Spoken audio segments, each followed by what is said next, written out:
الحمد لله حمد الحامدين حمد الشاكرين حمد الراضين حمد المستغفرين بالأسحار حمدا يوافي نعمه ويكافئ مزيده. أشهد أن لا إله إلا الله وحده لا شريك له وأشهد أن سيدنا محمدا عبده ورسوله. اللهم أصلح أمة محمد صلى الله عليه وسلم وفرج عن أمة محمد صلى الله عليه وسلم وارحم أمة محمد صلى الله عليه وسلم واغفر أمة محمد صلى الله عليه وسلم واستر واجبر أمة محمد صلى الله عليه وسلم وواحد صفوف وكلمة أمة محمد صلى الله عليه وسلم وانشر واحفظ وأيد نهضة الوطن في العالمين بحق محمد صلى الله عليه وسلم. سبحانك لا علم لنا إلا ما علمتنا إنك أنت العليم الحكيم ولا حول ولا قوة إلا بالله العلي العظيم. أما بعد.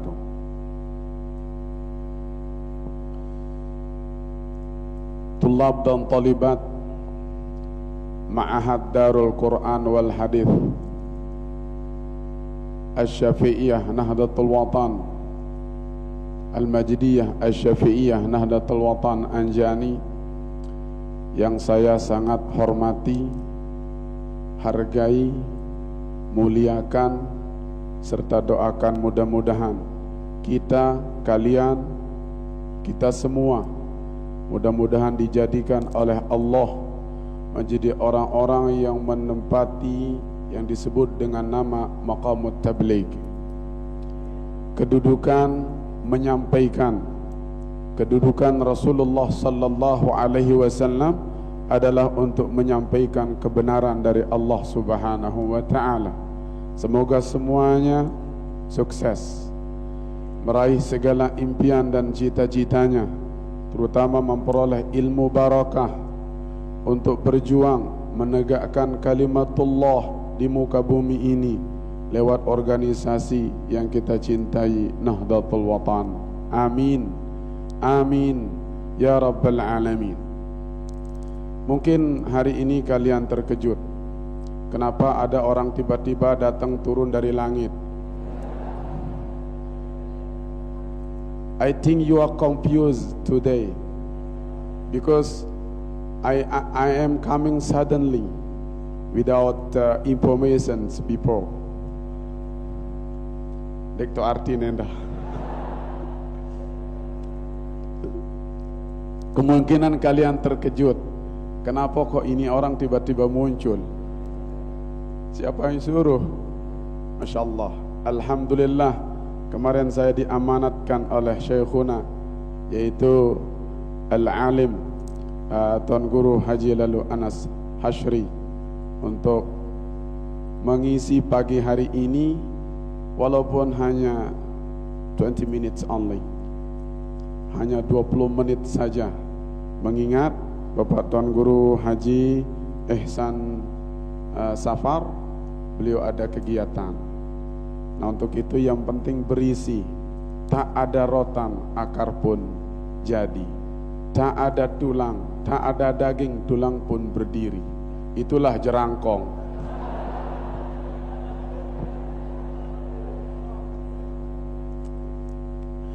Saya ingin hari ini untuk membuka cakrawala kehidupan dunia ini.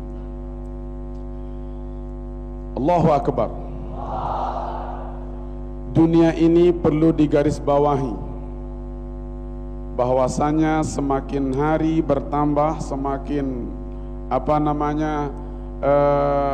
semakin bertambah umur dunia ini, kata kuncinya satu, tidak akan pernah menjadi lebih baik.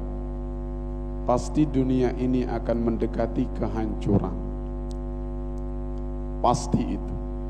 Dunia dan yang ada di dalam dunia ini pasti menuju kehancuran. Karena dunia sifatnya fana, tidak kekal, tidak abadi. So what?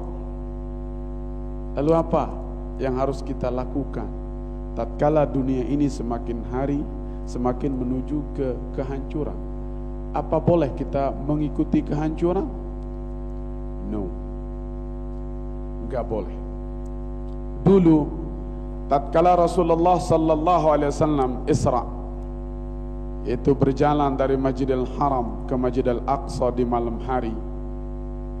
Di sana Allah memperlihatkan tanda kekuasaannya, sebab tujuan Isra itu adalah linuriyahu min ayatina, untuk kami perlihatkan dia akan tanda-tanda kekuasaan kami.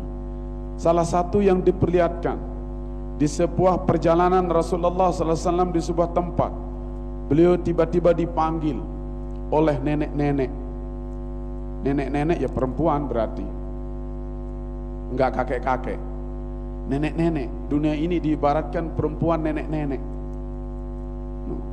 Nenek-nenek peot, sudah ompong, sudah bungkuk.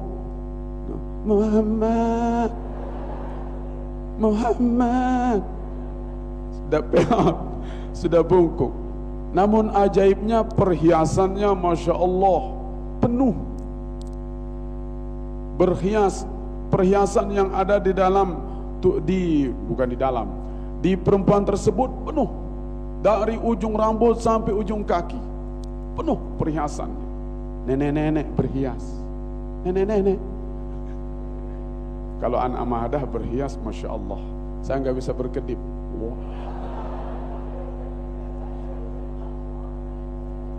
Ini nenek-nenek, nggak apa, not so suitable itu, tidak cocok itu kan, tidak pas, not suitable.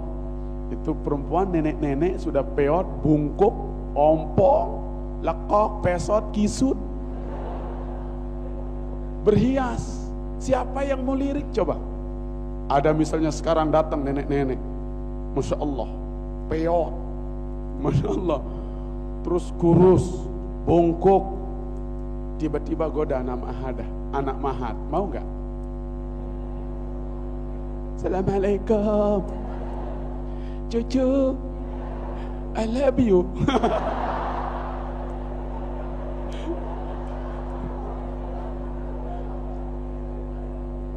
Kira-kira Anda balas enggak itu? Mungkin Anda lari, siluman.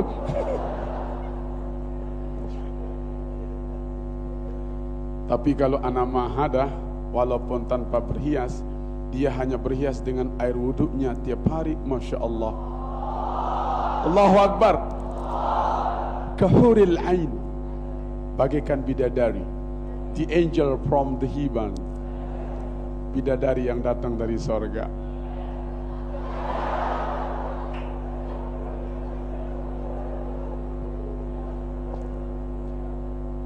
Kalau mahadah pasti Anda tidak tolak. Saya pun begitu.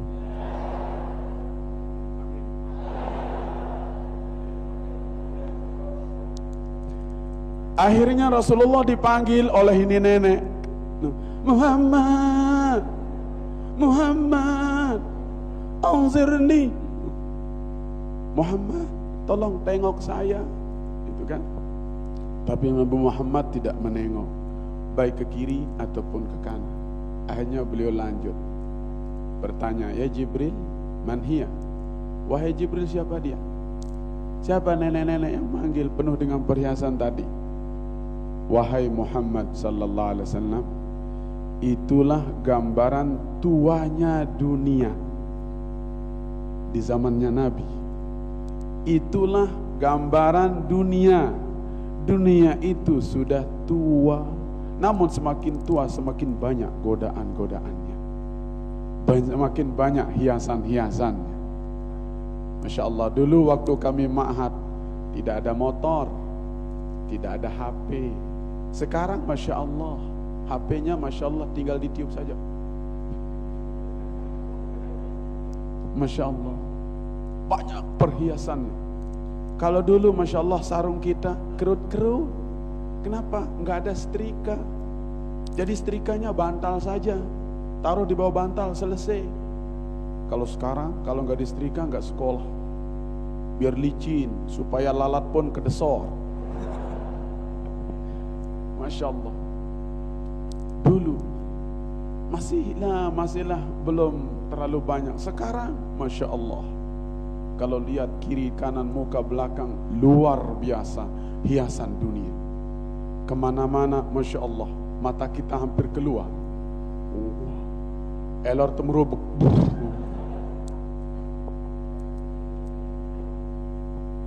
Seandainya engkau Muhammad menoleh ke belakang, niscaya semua umatmu pasti akan terjun dan memburu dunia, pasti akan mendunia. Dalam artian dia akan disibukkan, dikalahkan oleh dunia. Tidak menoleh saja Rasulullah SAW saat itu, sekarang kita sudah buktikan betapa banyak umat Islam dilalaikan oleh dunia. Ada orang yang bertanya kepada saya, "Dan guru, bagaimana caranya saya ini mau qada salat ini?" Memang kenapa? Berapa salat yang tidak pernah? Sehari? Bukan. 2 hari? Tidak. 1 waktu? Tidak. Berapa? 3 tahun. 3 tahun gak sholat. Puasa gimana? Boro-boro puasa. Sholat aja kagak, apalagi puasa. Mohon petunjuknya, gimana cara saya ini mengqadanya. Oke, baik. Niat Anda sudah ingin mengqada sholat, itu sudah bagus, sudah sangat luar biasa. Nilainya Masya Allah bagus di sisi Allah SWT. Sekarang Anda mau qada sholat, mau membayar hutang, mau cash, mau kredit. Yang kredit aja lah katanya. Kalau mau cash silahkan dari sekarang. Hitung berapa waktu yang 3 tahun sholat mulu, terus sholat, gak berhenti-berhenti. Itu cash namanya itu. Capek tadi, ya siapa suruh ente gak sholat. Terus kreditnya gimana? Oh, kreditnya begini. Mau kredit berapa persen? Mau berapa? Kalau mau paling minim setiap waktu 2 kali Anda sholat. Begitu Anda sholat subuh, setelah sholat subuh atau sebelum sholat subuh, qada sebelum sholat subuh, yaitu sholat isya, qada di sana. Nanti sholat zuhur, sebelum sholat zuhur atau setelahnya, qada subuh. Asar, setelah asar atau sebelum asar, qada zuhur. Maghrib, setelah maghrib, qada asar. Isya, sebelum isya atau setelah isya, qada maghrib. Begitu saja. Oh begitu? Iya. Dia lakukan dengan serius dan alhamdulillah sudah selesai bayar hutangnya. Saya nasihatin jangan sekali-kali berani meninggalkan sholat, karena memang di saat ini supaya kita terbuka wawasan, pengalaman kesana kemari, kiri kanan muka belakang, ternyata banyak orang tidak sholat, bahkan tidak sholat menjadi tren, bahkan menjadi ajaran. Ada kelompok-kelompok tertentu tidak sholat, bahkan ada yang sebuah kampung Masya Allah dikeriah dengan sembahyang, dicemooh, diolok-olok orang sholat. Kenapa ente sholat? Emang kenapa kalau saya sholat? Kemben sholat tenaan, kemben menu, tungke sumbawa uni, kemben tungke sumbawa, kemben sumbawa anak. La ilaha illallah. Ini yang luar biasa sekarang di akhir zaman. Makanya dia harapkan dari alumnus, mutakharrijin dan mutaharrijat menjadi pilar terdepan, menjadi orang-orang terdepan. Bagaimana supaya orang kembali ke sholat. Lebih-lebih sekarang di di bulan Isra Mi'raj, yang kebanyakan para kiai, para tuan guru berbicara tentang sholat, karena esensi paling utama, inti daripada Isra Mi'raj adalah masalah sholat. Sudah sholat subuh tadi? Alhamdulillah. Masya Allah. Muka-muka malaikat ini. Yang ini bidadari. Masya Allah. Merinding saya melihatnya.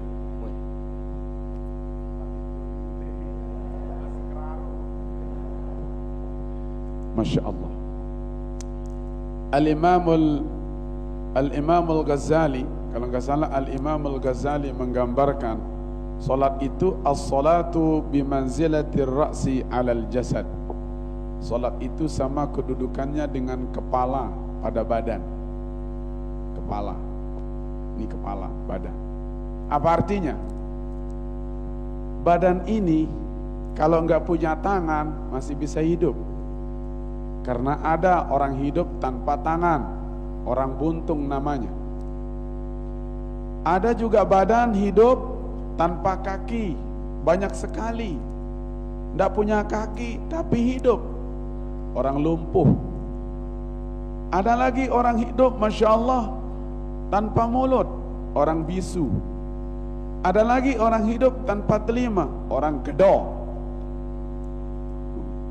Saya takutan kisap isi guntur, amung kisap jak nyebur.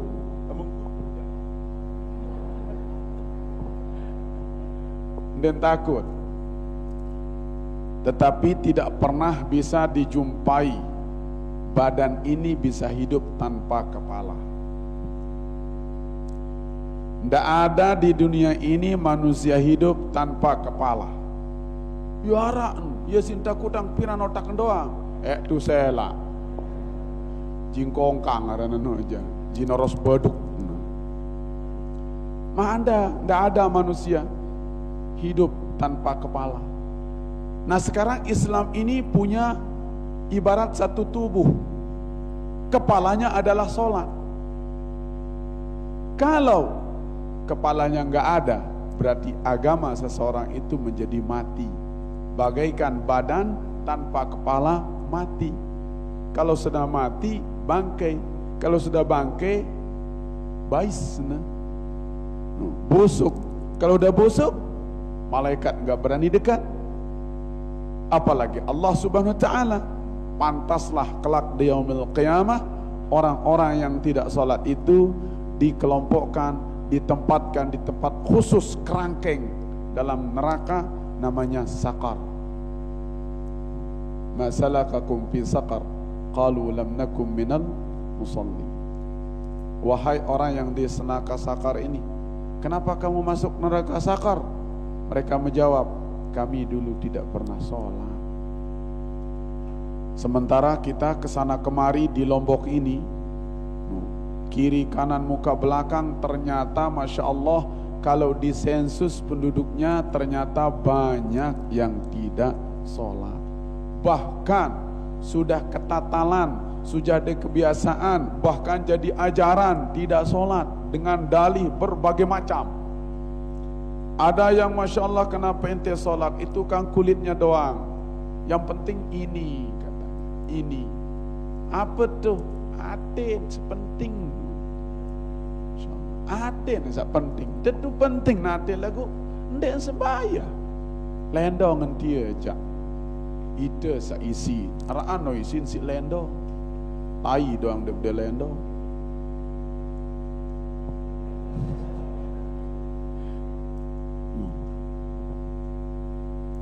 Sampai pernah saya dengar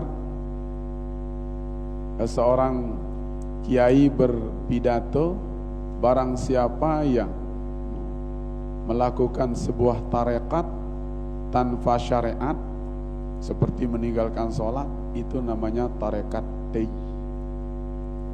Sebab tei doang dia udah lendo. Nah, ini tugas kita. Ini tugas kita. Sampai saya sendiri pernah dipesan loh untuk khusus pidato tentang sholat, karena di kampung itu ternyata tekriyah sembahyang, namatan sembahyang. Ada yang mengatakan, kenapa ente sholat? Sholat ente nggak ada gunanya katanya. Kenapa? Syarat sholat harus ma'rifatullah. Ya Allah, kalau syarat sholat harus ma'rifatullah, bagaimana sholat kita sah? Jadi pengertian mereka ma'rifatullah itu mengenal Allah seolah-olah seperti mengenal satu sama lain. Assalamualaikum, assalamualaikum. Enggak bisa, itu salah. Pemahaman yang sangat-sangat keliru. Ada lagi yang ngapain ente sholat? Kenapa? Karena ente enggak khusyuk. Sholat tanpa khusyuk enggak ada gunanya. akhirnya enggak dia sholat. La ilaha illallah. Padahal khusyuk itu kalau dipelajari rukun sholat enggak ada khusyuk. Berarti kalau kita dosa sholat lengkap rukun dan syaratnya sah, selesai. Kita lakukan dari takbiratul ihram sampai salam. Masalah khusyuk insya Allah ada saja tempat kita khusyuk. Mungkin di waktu takbiratul ihram, mungkin di waktu kita ruku, sujud dan sebagainya. Itu yang nanti di yaumil qiyamah disusun oleh malaikat bagaikan puzzle atau bongkar pasang, itu mainan anak kecil. Sebab awwalu ma yuhasabu bihi al-'abdu yaumal qiyamati as-salatu fa idza saluhat saluha sairul 'amal wa idza fasadat fasada sairul 'amal. Yang pertama kali akan diperiksa, dicek nanti di yaumil qiyamah adalah salat. Kalau baik, baik seluruh amalan. Sedangkan kalau jelek, jelek seluruh amalan. Dibuka. Misalnya Haji Adnan dibuka. Ternyata salat. Salat pertama khusyuknya di sini. Takbiratul ihram diambil, takbiratul ihram disusun. Salat keduanya pada waktu iktidal diambil, taruh waktu pada iktidal. Salat ketiga mungkin ruku, taruh di pas ruku. Akhirnya Masya Allah di akhirat nanti kita punya satu salat pas sesuai dengan keinginan Allah Ta'ala dari awal sampai khusyuk. Itu yang menyebabkan kita mendapat rahmat Allah surga. Kalau enggak salat, mau diambil dari mana bahannya? Buka salatnya, buka amal ibadahnya, buka, periksa salat. Salat kosong. Kosong, di bawahnya tamat. Mau disusun dari mana? Ambil mungkin ada khususnya di takbiratul ihram, enggak salat. Mungkin ada pada sujud, enggak salat. Di bawahnya ada tamat. Oh, langsung kerangkeng, borgol, langgi, tersikut, terserot, macam teroros. Akhirnya diumumkan di hari kiamat bahwa si dia masuk neraka dan kekal selamanya. La ilaha illallah. Tapi kalau Masya Allah diperiksa, ini misalnya diperiksa siapa namanya? Mutawassir. Masya Allah, mutawassir. Sida siapa namanya?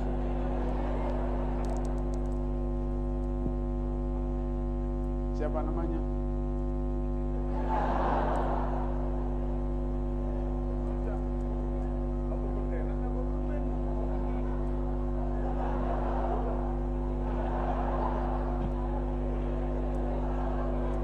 Namanya Aisyah.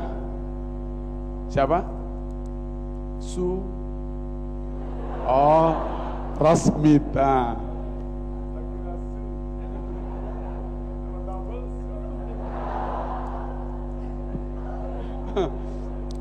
Misalnya mutawassir dengan Rasmita, dipanggil oleh Allah satu persatu. Mutawassir, marhaba, ahla, marhaba, labbaik, wa sa'daik, apa kata? Labbaik ya Rabbi, wa sa'daik. Lupa saya bunyinya. Diperiksa solatnya. Oh, dia itu Masya Allah baik solatnya dari awal solat semuanya. Ternyata baik akhirnya. Ternyata finalnya itu, nilainya itu Masya Allah baik. Dianggap semua mutawassir amal ibadahnya yang lain menjadi baik. Sudah, gak usah periksa puasanya, gak usah periksa hajinya, selesai, sholat saja, itu kuncinya. Rasmita, baik. Periksa sholatnya, diperiksa, Masya Allah, ternyata juga asalnya baik. Puasanya gak diperiksa, sama. Tawasir, Rasmita, kamu dulu mati muda ini. Yaudah, sama dia.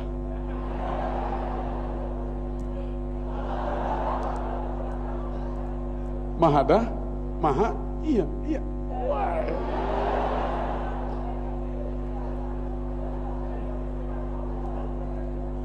Kalau dia mati muda, mau mati muda? Mau? Ya udah, kalau enggak mau mati muda, silahkan.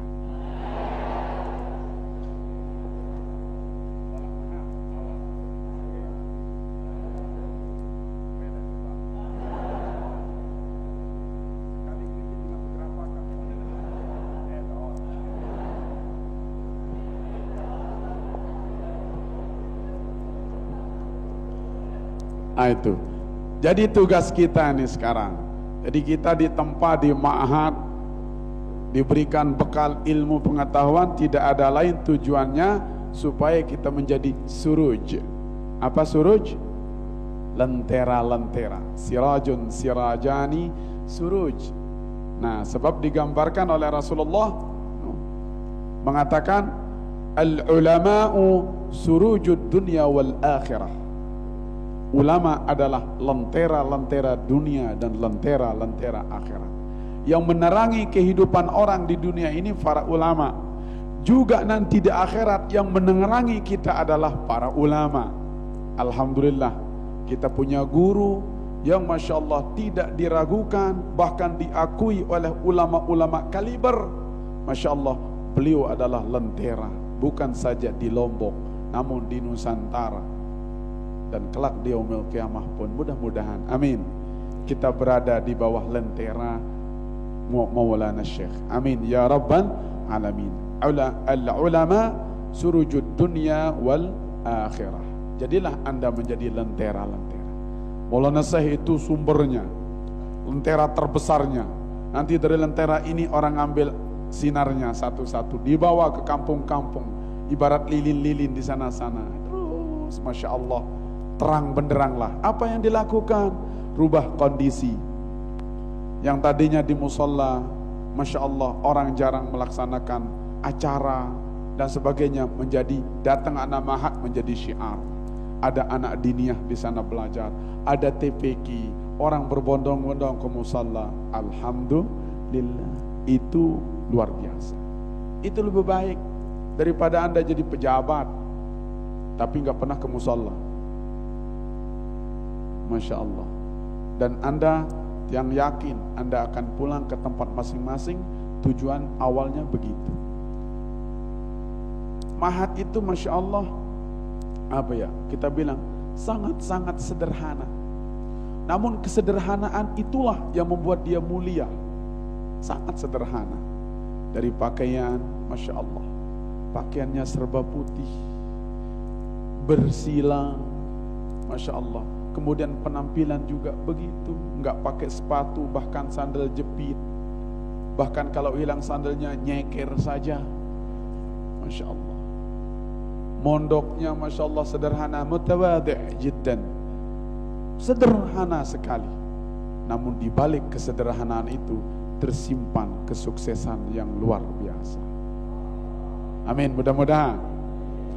Makanya pengalaman kita keluar daerah kemana saja, di mana-mana, ternyata ada anak ma'had yang walaupun dulu di dunia, walaupun dulu dia di ma'had itu, Masya Allah nggak dapat juara, tapi Masya Allah mampu menjadi guru yang baik, menjadi teladan, pimpinan masjid, pimpinan musalla, bahkan pimpinan madrasah, punya majelis ta'lim, punya TPQ, punya TPA, dihormati, disegani orang. Lalu dibutuhkan orang, apapun masalah orang merujuk ke dia, luar biasa. Walaupun dulu di ma'had enggak punya gelar, ataupun enggak punya istilahnya itu juara, tetapi kesederhanaan itu yang luar biasa. Saya jumpai ke sana kemari, bahkan kita ditawarin, tolong kirimin anak ma'had, tolong kirimin anak ma'had, anak ma'had, anak ma'had.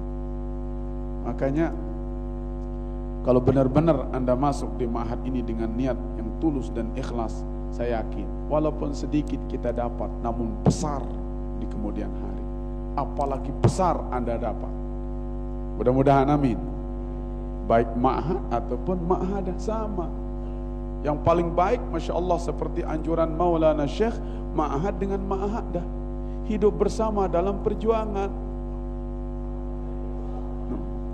Gak cukup satu tambah dua, gak cukup dua ya tiga kan, gak apa-apa, 4 juga boleh. Insya Allah ini perempuan mahadah, insya Allah orang-orangnya legowo, ikhlas. Nggih kakak, lebih banyak teman kita berjuang, lebih banyak pula hasilnya. Gak apa-apa kakak, silahkan. Yang penting kakak bisa tahan, bisa kuat, adil, tahan banting. Masya Allah.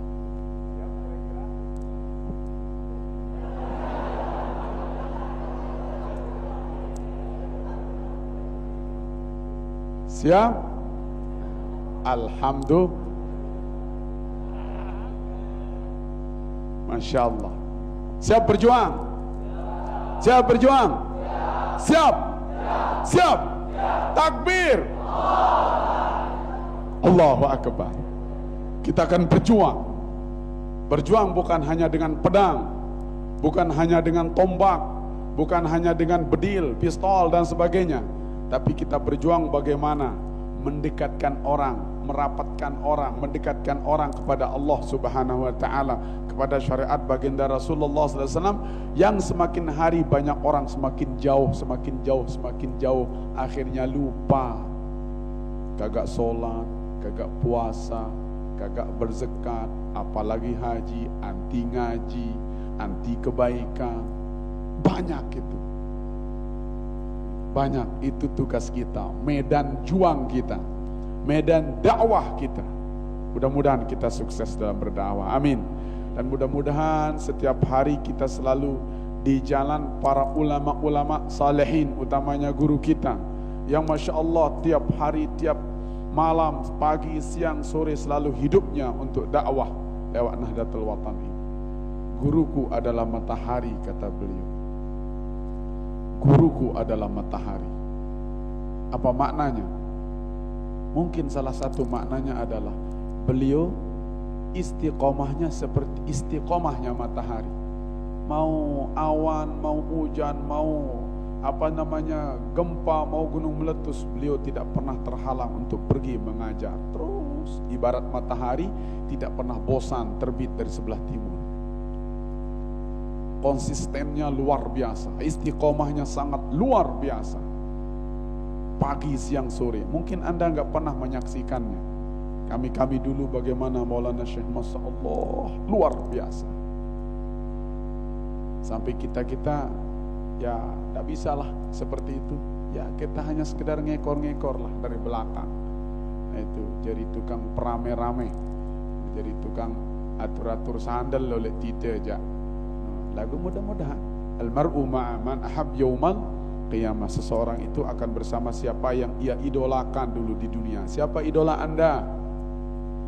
Siapa idolanya? Mahad kah? Siapa idolanya? Mahadah kah? Mahadah siapa idolanya? Maulana Syekh kan? Mahadah Masyayikh siapa idolanya? Maulana Syekh. Maulana Syekh siapa idolanya? Guru-gurunya. Gurunya siapa idolanya? Guru-gurunya. Guru-gurunya siapa idolanya? Para tabi'in. Tabi'in siapa idolanya? Sahabat siapa idolanya? Rasulullah. Kita ketemu jadi satu tempat nanti. Amin. Mahadah, Masyayikh, Maulana Syekh, guru-gurunya sama yang terdepan, yaitu Nabiuna Muhammadun sallallahu alaihi wasallam. Akhirnya Sayyidina Ali dipersilahkan, wahai Ali, bawa kelompok ini semua masuk surga lewat pintu sebelah kanan. Amin. Yang akan masuk surga bigari hisab itu menurut satu keterangan adalah 70.000 umat Nabi. Banyak sedikit? Sangat sedikit. Kalau hanya 70.000 habis dengan sahabat saja, bahkan tabi'in gak kebagian. 70.000. Akhirnya Rasulullah SAW meminta tambahan. Fastazadtu Rabbi, saya minta tambahan dari Allah SWT. Akhirnya ditambah fi kulli sab'in sab'una alfan. Di setiap 70.000 itu masing-masing membawahi 70.000 lagi. Berarti 70.000 kali 70.000 berapa itu? 4,9 miliar. 4,9 miliar umat Nabi dari zaman beliau sampai sekarang. Sudah sangat banyak yang baik-baik. Kemungkinan kita masuk atau tidak dalam jumlah itu? Kemungkinan ada, tetapi itu orang-orang istimewa. Karena sudah terlalu banyak itu. 4,9 miliar sudah berapa yang sudah mendahului kita. Akhirnya Rasulullah diberikan bonus. Kita di bonus ini berusaha. Tadi minta tambahan, sekarang dikasih bonus. Bonusnya 3 hathayat, 3 jeput. 3 jeput. Kok sedikit? Jemputan siapa? Jemputan Allah Subhanahu wa ta'ala. Sekali jemput habis. Amin. Amin. Lagu arah doang, dia menjemput membekelentong geri. Nah.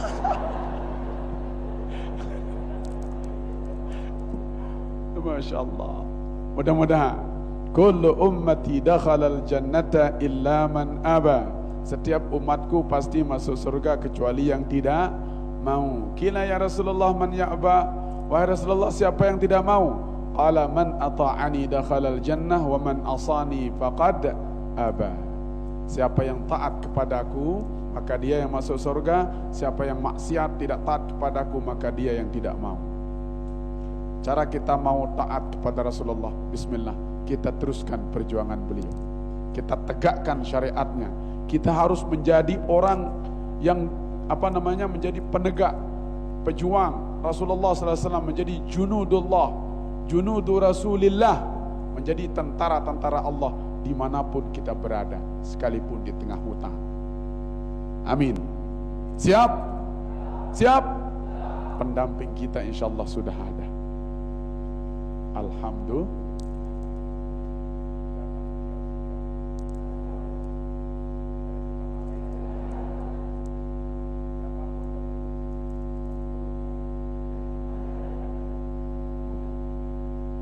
Siap berjuang?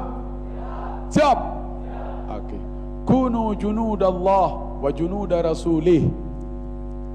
Jadilah kalian menjadi tentara-tentara Allah dan tentara-tentara Rasulnya. Amin. Kunu junuda Nahdlatul Watan.